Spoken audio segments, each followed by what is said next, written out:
Saya pernah berpikir bahwa pernikahan saya dengan Budi adalah benteng tak tergoyahkan, sebuah ikatan yang lahir dari perjuangan panjang melawan norma masyarakat Indonesia yang konservatif.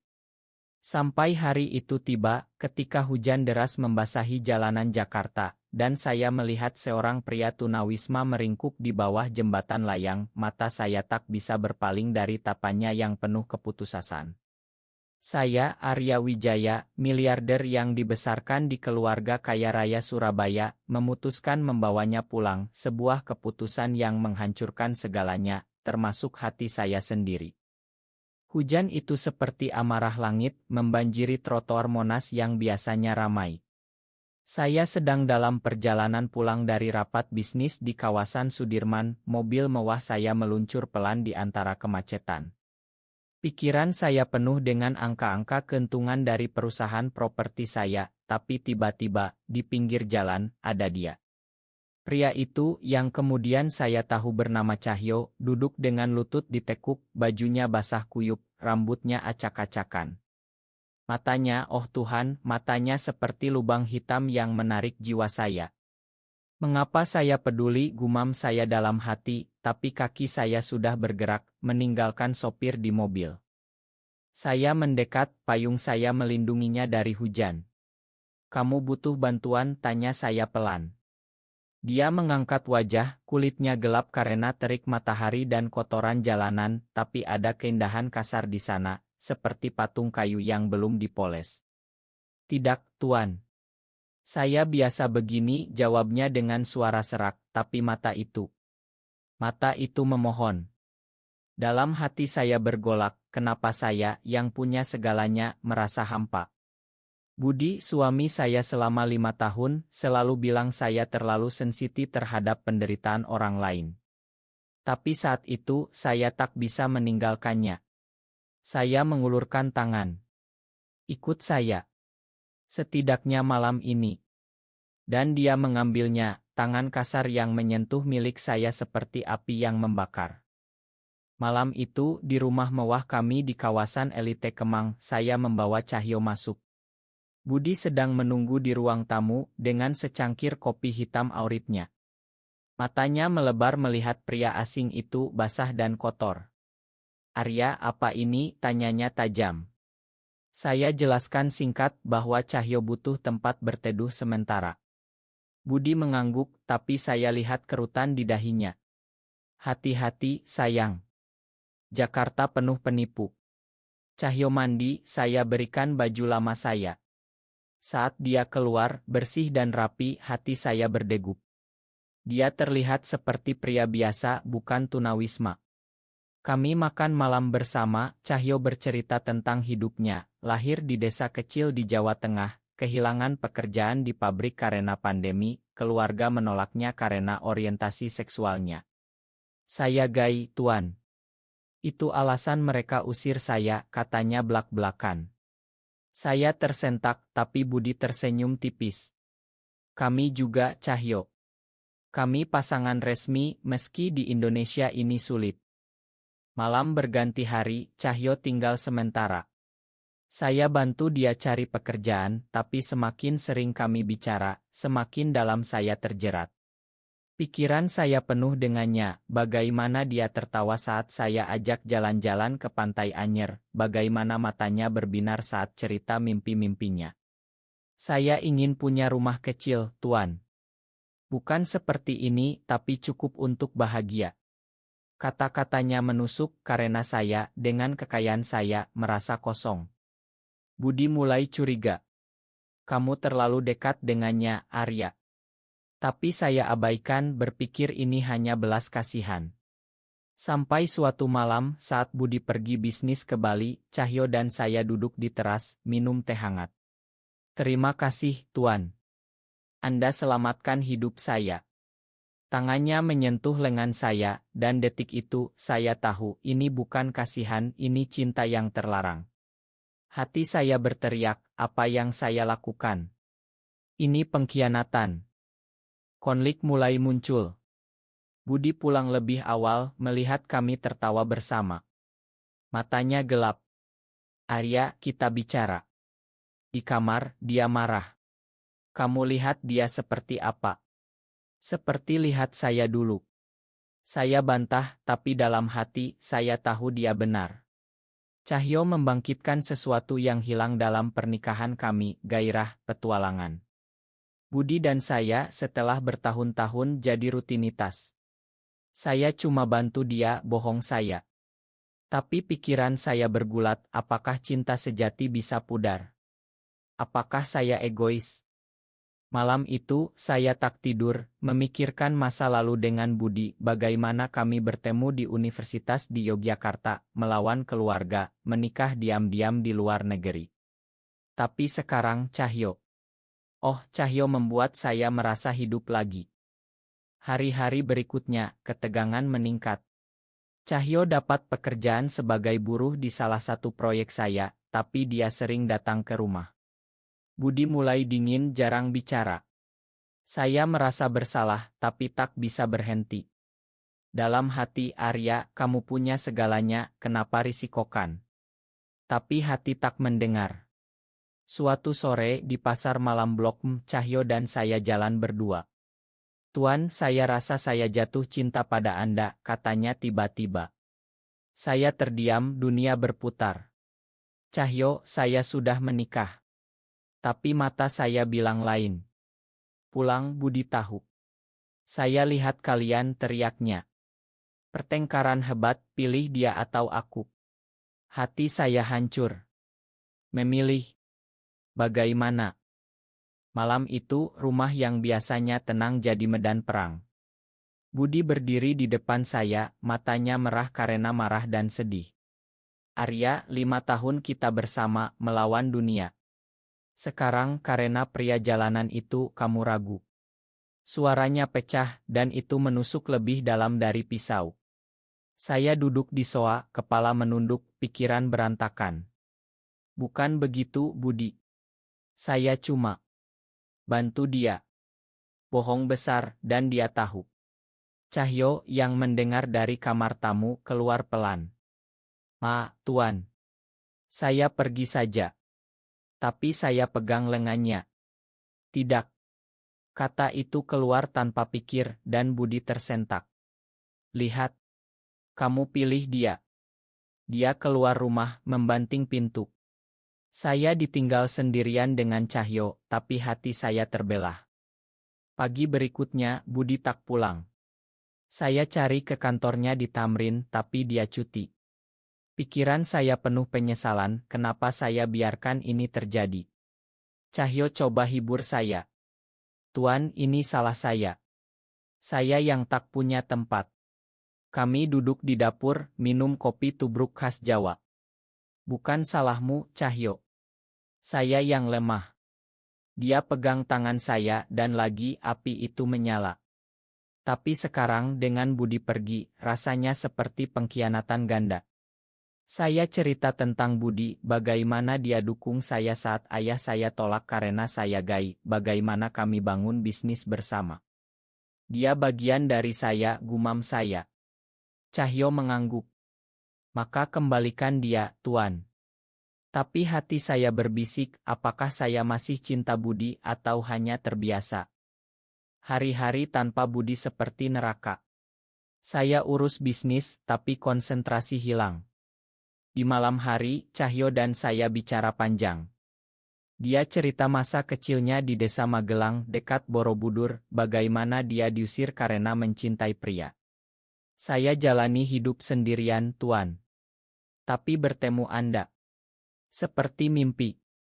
Kata-katanya membuat saya terharu, tapi juga bersalah. Dalam hati, Arya, kamu miliarder, tapi hati kamu miskin. Saya mulai ragu apakah ini cinta sejati atau hanya ilusi karena Cahyo butuh saya.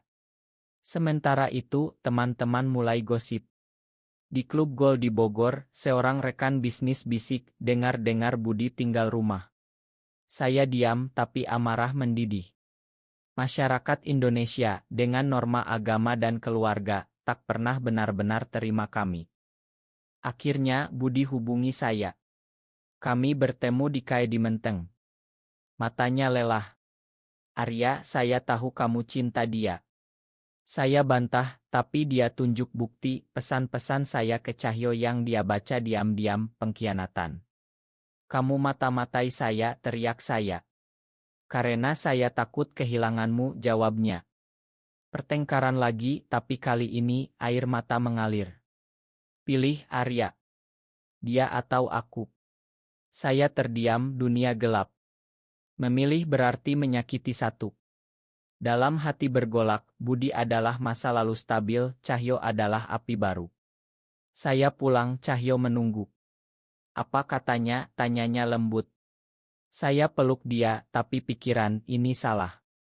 Malam itu saya tak tidur, memikirkan konsekuensi. Jika pilih Cahyo, Budi hancur. Jika pilih Budi, Cahyo kembali ke jalanan. Konflik semakin dalam. Budi ajukan cerai, suratnya datang ia pengacara.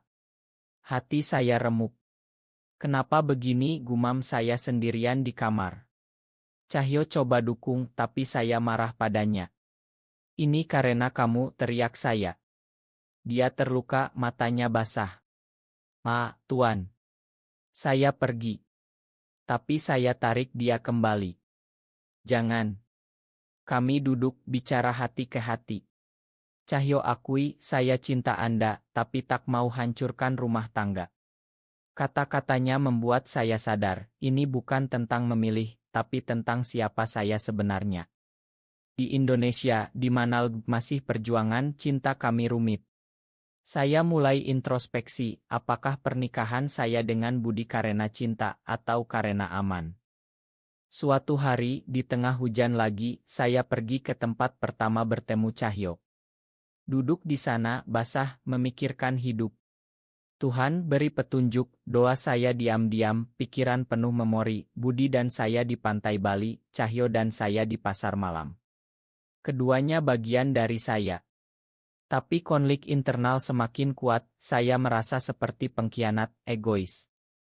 Malam itu Budi datang ke rumah. Arya, mari bicara lagi. Cahyo ada di sana, ketegangan memuncak. Budi lihat kami, marah. Kamu masih dengannya. Saya berdiri di tengah, hati berdegup. Budi, dengar dulu. Tapi dia lempar ultimatum lagi, pilih sekarang. Air mata saya jatuh. Memilih. Oh, betapa sakitnya. Detik itu, ruang tamu rumah kami seperti panggung drama, dengan Budi di satu sisi, Cahyo di sisi lain, dan saya di tengah, hati tercabik. Pilih Arya. Dia atau aku, ulang Budi, suaranya gemetar. Cahyo menunduk, Tuan, biar saya pergi. Tapi saya tak bisa. Pikiran saya berteriak, kenapa hidup begini rumit? Di Indonesia, di mana cinta sesama jenis sudah perjuangan, kini saya hadapi pengkhianatan diri sendiri. Air mata mengalir, saya bisik, saya pilih. Kalian berdua. Budi tertawa pahit. Mustahil.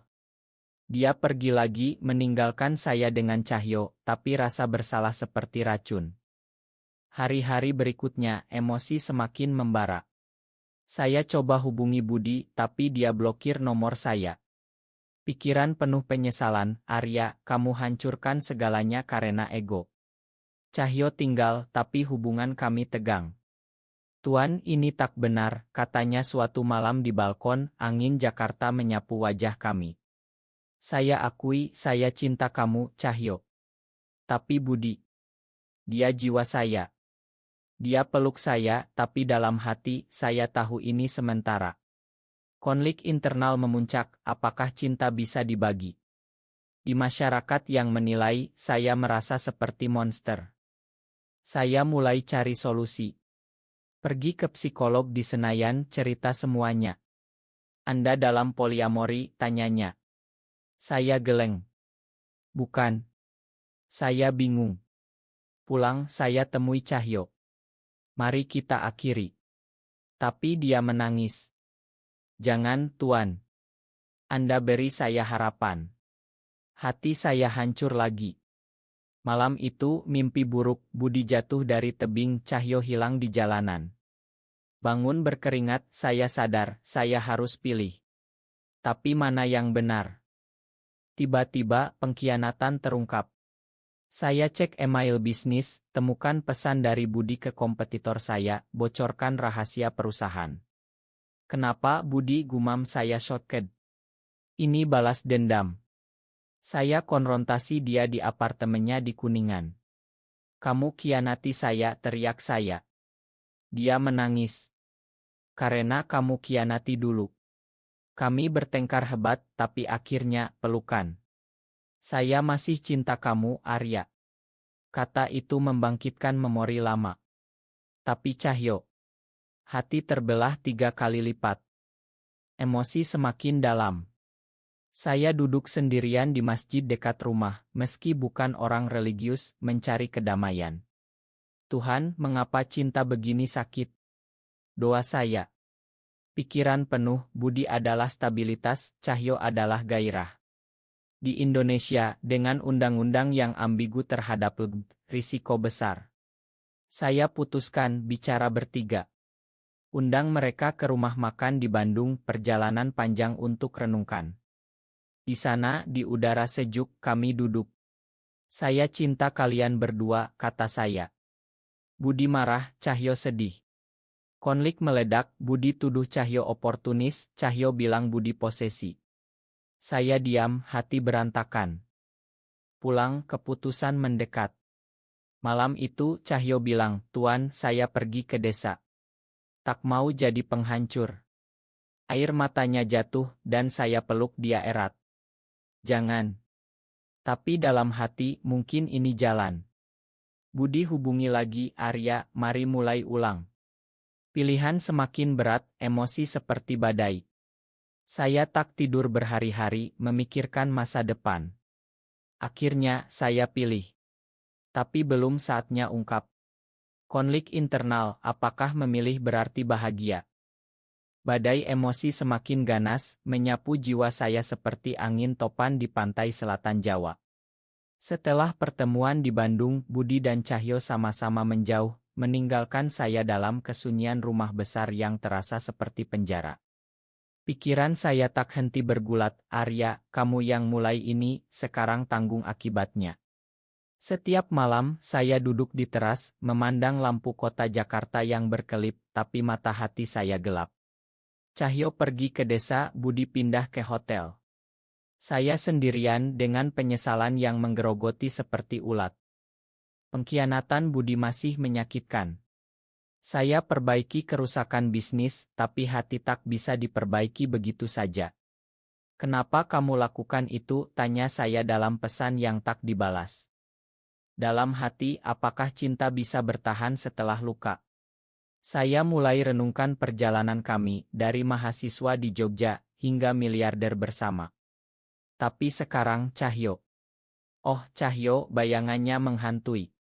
Saya kirim uang ke desanya, tapi dia tolak. Saya tak mau belas kasihan, balasnya.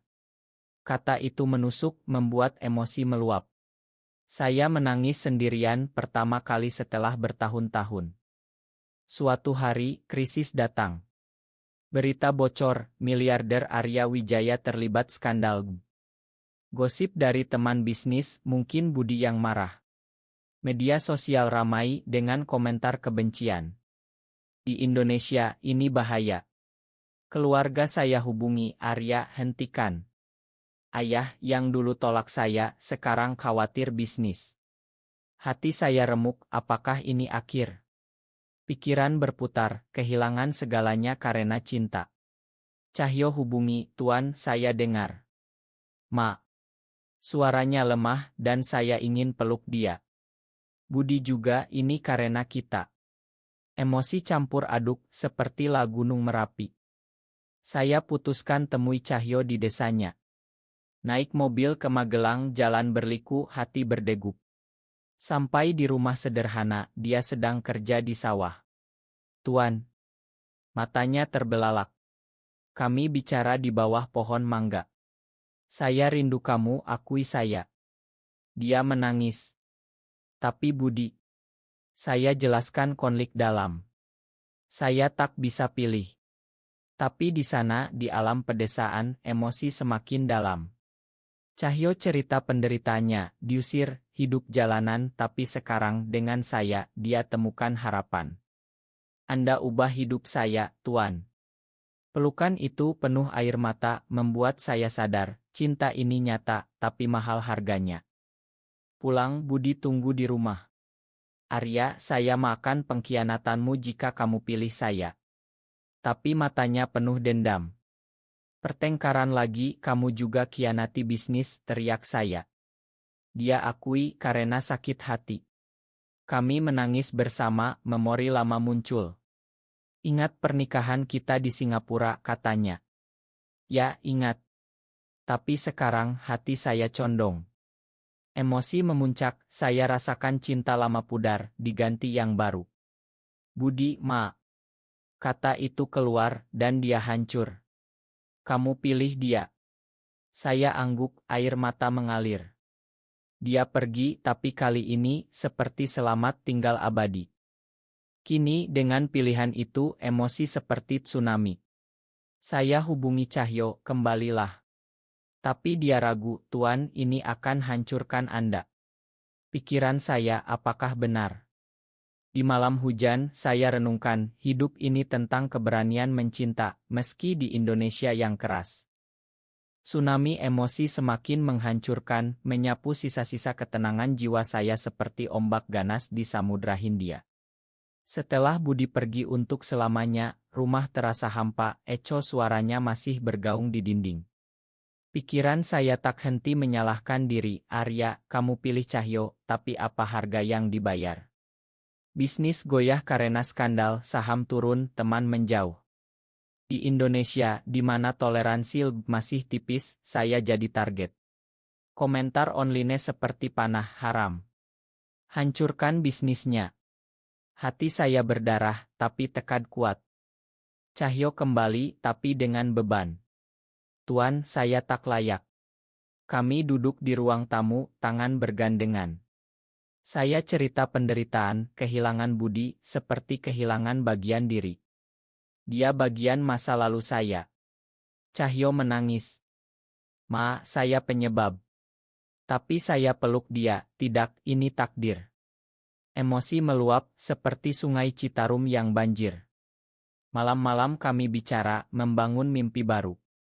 Mari kita mulai di Bali, jauh dari Jakarta, usul saya. Tapi dalam hati, apakah ini egois? Budi sendirian sekarang. Tiba-tiba kabar buruk, Budi kecelakaan di jalan tol Cipali. Hati saya berhenti. Saya buru-buru ke rumah sakit di Cirebon. Dia koma, wajah pucat. Duduk di sampingnya, air mata jatuh. Budi, makan saya. Pikiran bergulat, apakah ini hukuman? Cahyo datang, dukung saya. Tuan, dia kuat. Tapi melihat Budi begitu, emosi meledak. Saya menangis histeris, ini salah saya. Dokter bilang, dia mabuk saat nyetir. Alkohol. Budi tak pernah minum. Pasti karena depresi. Rasa bersalah seperti gunung menindih. Di rumah sakit, malam panjang. Saya renungkan semuanya, dari bertemu Cahyo hingga ultimatum. Tuhan beri dia kesembuhan, doa saya. Cahyo di sisi saya, tapi konflik internal memuncak, apakah pilihan saya benar? Budi bangun, matanya lemah. Arya. Saya pegang tangannya. Ma, Budi. Dia tersenyum pahit. Saya tahu kamu pilih dia. Tapi, bahagialah. Kata itu hancurkan saya lagi. Kami bicara panjang tentang cinta, pengampunan. Saya khianati kamu dulu dengan bocor rahasia, akui dia. Karena cemburu buta. Air mata kami campur. Emosi seperti api membara, membersihkan luka. Cahyo lihat dari jauh, matanya sedih. Tuan mungkin kembali ke dia. Tapi saya geleng. Tidak, Cahyo. Tapi Budi tetap teman. Kami bertiga bicara, pengampunan lahir. Budi makan kami makan dia. Emosi semakin dalam, seperti samudra yang tenang setelah badai. Budi sembuh perlahan, tapi pernikahan kami berakhir damai. Saya dan Cahyo mulai baru, tapi dengan pelajaran berat. Kini di akhir konflik, hati saya penuh, cinta tak sempurna, tapi manusiawi. Di Indonesia, kami berjuang, tapi bersama. Samudra emosi akhirnya tenang, tapi bekas badainya masih terasa di setiap napas saya, seperti pasir pantai yang menempel setelah ombak surut. Budi sembuh total, kami cerai secara damai, tanpa dendam. Arya, temukan bahagiamu, katanya saat tanda tangan surat. Air mata jatuh, tapi lega. Pikiran saya, ini akhir satu bab awal yang baru. Cahyo dan saya pindah ke Bali, ke ila kecil di Ubud jauh dari hiruk-pikuk Jakarta. Di sana, di antara sawah dan pura, kami bangun hidup. Tuan Arya, terima kasih, katanya setiap pagi. Saya tersenyum, kita bersama sekarang. Tapi emosi tak pernah benar-benar hilang. Malam-malam, saya ingat Budi, pesannya kadang datang, cerita hidup barunya. Saya ketemu seseorang, katanya suatu hari. Hati saya sakit, tapi bahagia untuknya. Dalam hati, apakah ini karma? Cahyo dukung saya, dia pantas bahagia, seperti kita. Kami jalani hari dengan sederhana, Cahyo kerja di galeri seni, saya kurangi bisnis, fokus amal untuk tunawisma. Di Indonesia, kami jadi inspirasi diam-diam, meski risiko tak ada. Suatu hari, di Estial Galungan, kami jalan berdua. Arya, ingat pertama bertemu, tanyanya. Ya, ingat hujan, jembatan, tatapan itu. Emosi meluap lagi, tapi kali ini penuh syukur. Kamu ubah hidupku, Cahyo. Dia peluk saya, kita saling ubah. Pikiran saya tenang, cinta ini lahir dari penderitaan, tapi kuat. Kami bantu orang lain, seperti komunitas di Surabaya, beri tempat tinggal. Ini untuk mereka yang seperti aku dulu, kata Cahyo. Hati saya penuh, inilah makna sejati. Tahun berganti, skandal reda. Budi datang ke Bali, bertemu kami. Selamat kalian. Kami bicara seperti teman lama, tanpa luka. Emosi akhir, pengampunan total. Saya sadar, hidup ini tentang pilihan, tapi juga belajar dari kesalahan. Di akhir, saya pilih Cahyo, tapi tak kehilangan Budi sepenuhnya. Cinta kami di tanah Indonesia yang indah tapi keras, jadi cerita harapan. Dan begitulah, dari miliarder yang membawa pulang pria tunawisma, hingga memilih dia atas segalanya. Hidup berlanjut, penuh cinta dan kemanusiaan.